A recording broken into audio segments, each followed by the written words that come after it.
ఆమె పేరు రాధ. 2 సంవత్సరాల క్రితం ఆమెకు నరసింహతో వివాహం జరిగింది.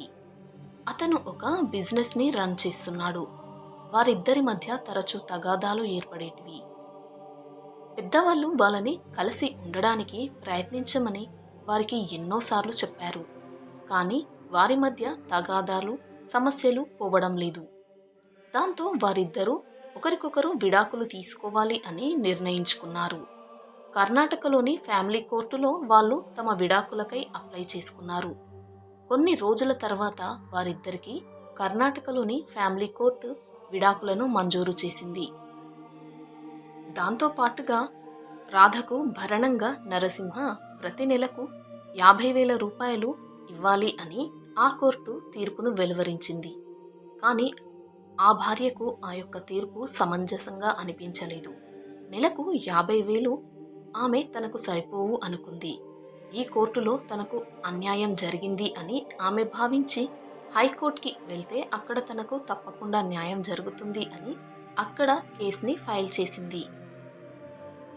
అందులో ఆమెకు తన భర్త నరసింహ నుండి 6,16,300 రూపాయలు ప్రతి నెలకు భరణంగా తన భర్త నుండి ఇప్పించమని న్యాయస్థానాన్ని కోరుతూ ఆ పిటిషన్ను ఆమె వేసింది. ఆ పిటిషన్ చదివిన ఆ జడ్జికి మత్తిపోయినంత పనయ్యింది. ఏంటి, ఇది నెలకు ఇచ్చే భరణమా లేదంటే వన్ టైం సెటిల్మెంట్ అనుకుంటున్నారా? అయినా ఎవరైనా ఒక వ్యక్తికి నెలకి 6,00,000 రూపాయలు అవసరం ఉంటాయా నిజంగా? మరీ ఇంత దారుణంగా డబ్బులు అడిగితే ఎలా? అంత అవసరం ఏంటి? అడిగింది ఆ జడ్జి చాలా అసహనంగా. అప్పుడు రాధ తరఫున లాయర్ ఆ జడ్జి గారితో చెప్పుకొచ్చాడు ఇలా: రెస్పెక్టెడ్ మేడం, నా క్లయింట్కు నిజంగానే అంత డబ్బులు అవసరం ఉన్నాయి. నా క్లయింట్ ఈ పిటిషన్ ద్వారా అడుగుతోంది, తన భర్త తన ఇంట్లో న్యూట్రిషియస్ ఫుడ్ ఆర్డర్ తెచ్చుకొని తింటూ ఉంటాడు. కాబట్టి తను కూడా న్యూట్రిషియస్ ఫుడ్ తినడానికి అయ్యే ఖర్చు, అలాగే తను బయట నుంచి ఫుడ్ ఎక్కువగా ఆర్డర్ చేసుకుంటూ ఉంటుంది. దానికోసం ఖర్చు అవుతుంది కదా. మరియు అలాగే ఇంట్లో కిచెన్ సామానికి కూడా ఖర్చు అవుతుంది. అలాగే ఆమె భర్త ఎప్పుడూ కూడా బ్రాండెడ్ బట్టలే వేసుకుంటూ ఉంటాడు. అతని యొక్క ఒక్క టీషర్ట్ కాస్ట్ 10,000 రూపాయల వరకు ఉంటుంది. కానీ పాపం నా క్లయింట్కి ఇప్పుడు అన్ని పాత బట్టలే ఉన్నాయి. కాబట్టి ఆమె తన నెలకు బట్టలు కొనుక్కోవడానికి 15,000 రూపాయలు అడుగుతూ ఉంది. అలాగే ఆమెకు అవసరమయ్యే accessories like bangles, stickers, jewellery, makeup సామాను, శాండిల్స్, వాచెస్ లాంటి మినిమం నీడ్స్కి నెలకి 15,000 రూపాయలు అడుగుతుంది. అలాగే నా క్లయింట్ మోకాల నొప్పులతో బాధపడుతూ ఉంది. దానికోసం ట్రీట్మెంట్కి మరియు ట్రీట్మెంట్తో పాటు ఫిజియోథెరపీ చేయాల్సి ఉంది. దానికి మొత్తం ట్రీట్మెంట్కు నెలకు దాదాపుగా 4 నుండి 5 లక్షల వరకు ఖర్చు అవుతూ ఉంటుంది. ఇంకా అదర్ మెయింటెనెన్స్కి మినిమం 6,16,300 రూపీస్ కావాలి అని నా క్లయింట్ ఈ కోర్టుని రిక్వెస్ట్ చేస్తుంది అని ఆ లాయర్ జడ్జ్ గారితో చెప్పాడు. అదంతా విన్న జడ్జ్ మతిపోయినంత పని అయ్యింది. ఎవరైనా నెలకి ఒక్క పర్సన్కి 6,00,000 రూపాయలు ఓన్లీ సెల్ఫ్ మెయింటెనెన్స్కి లైక్ యాక్సెసరీస్, బట్టలకి ఖర్చు పెడతారా అని ఆ జడ్జ్ ఆ లాయర్ని అడిగింది.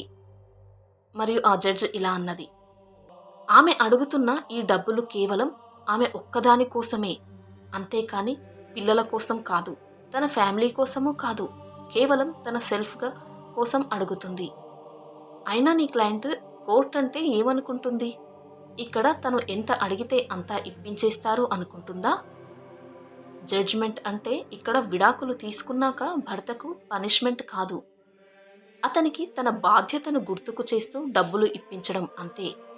కానీ మీరు అడుగుతున్నారు అతనికి పనిష్మెంట్ని. అది ఈ కోర్టు ఎప్పటికీ చేయదు. నిజంగానే నీ క్లయింట్కి అంత ఖర్చులు నెలకి ఉంటే తను సొంతంగా డబ్బులు సంపాదించుకొని తన అవసరాలని తీర్చుకోమని మీ క్లయింట్కి చెప్పండి. అంతేకాని ఇలా విడిపోయాక కూడా భర్త నుండి ఇంత డబ్బులు అడగడం న్యాయం కాదు. అది కూడా కేవలం నెలకి. అయినా ఈ కోర్టుకి వచ్చే ముందు ఒక్కసారి అసలు ఇటువంటి అవసరాలకి డబ్బులు ఇంతలా అడగాలా అని ఆమెకు ఎలా అనిపించింది? అయినా సెక్షన్ 24 ఉన్నది హస్బెండ్కి పనిష్మెంట్ ఇవ్వడానికి కాదు, న్యాయం జరిపించడానికి. అయినా న్యాయంగా కింది కోర్టు ఇచ్చిన 50,000 రూపాయలే ఆమెకు భరణంగా ఇవ్వడం న్యాయమైనది. అలా కాదు, మీకు ఇంకా ఎక్కువగా డబ్బులు కావాలి అంటే నిజమైన అవసరాలు ఏంటో నెక్స్ట్ టైం మీరు నాకు చెప్పండి. అయినా లాయర్ గారు, మీరు మీ క్లయింట్కి అర్థం అవ్వడం లేదు. కనీసం మీరైనా ఆమెకు అర్థమయ్యేలా చెప్పండి. ఇవి అవసరాలు కాదు.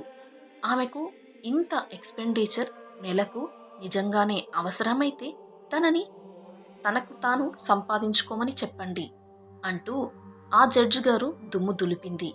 దాంతో షాక్ అవ్వడం ఆ అమ్మాయి వంతు అయ్యింది. ఈ సంఘటన కర్ణాటకలో జరిగింది.